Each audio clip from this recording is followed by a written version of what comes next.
साथियों आपको बोर्ड पे एक क्वेश्चन दिखाई दे रहा होगा। क्वेश्चन एनडीए का पीवाईक्यू है 2025 का और फिलिंग द ब्लैंक्स का क्वेश्चन है। पेपर में क्वेश्चन आते हैं ऐसे। तो बेटा आपको मैं बता दूं इसका जो आंसर होगा क्या नहीं होगा पहले ये समझ लेंगे। वन है सिंगुलर तो इसके बाद नाउन भी सिंगुलर आएगा, वन सिंगुलर है तो इसके बाद नाउन भी सिंगुलर आएगा, ये आंसर नहीं हो पाएगा।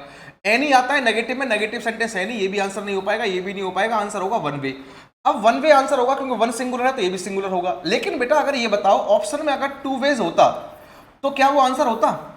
अगर ऑप्शन में टू वेज होता तो क्या वो आंसर होता? बेटा नहीं हो पाता, फिर भी आंसर नहीं हो पाता। सर टू तो प्लूरल है, ये भी प्लूरल है, ये आंसर क्यों नहीं होगा?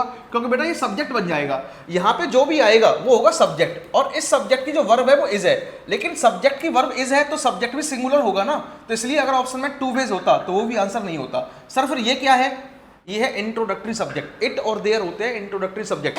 जब इट और देयर का कोई मतलब नहीं होता है तो उसको बोलते हैं इंट्रोडक्टरी सब्जेक्ट या डमी सब्जेक्ट या बोलते हैं प्रिपरेटरी सब्जेक्ट। मैंने कहा आई गो देयर, मैं वहां जाता हूं, यहाँ पे देयर का मतलब है कुछ ना कुछ। जब कुछ ना कुछ मतलब है तो इसको बोलेंगे एडवर्ब। लेकिन अगर मैंने आपसे कहा इट इज रेनिंग, वर्षा हो रही है, यहाँ पे इट का कोई मतलब नहीं है तो इसको बोलेंगे इंट्रोडक्टरी सब्जेक्ट। मैंने कहा देयर वॉज ए किंग, एक राजा था, यहाँ भी देयर का कोई मतलब नहीं है, इसको बोलेंगे इंट्रोडक्टरी सब्जेक्ट। उम्मीद है बात समझ में आई होगी आपके।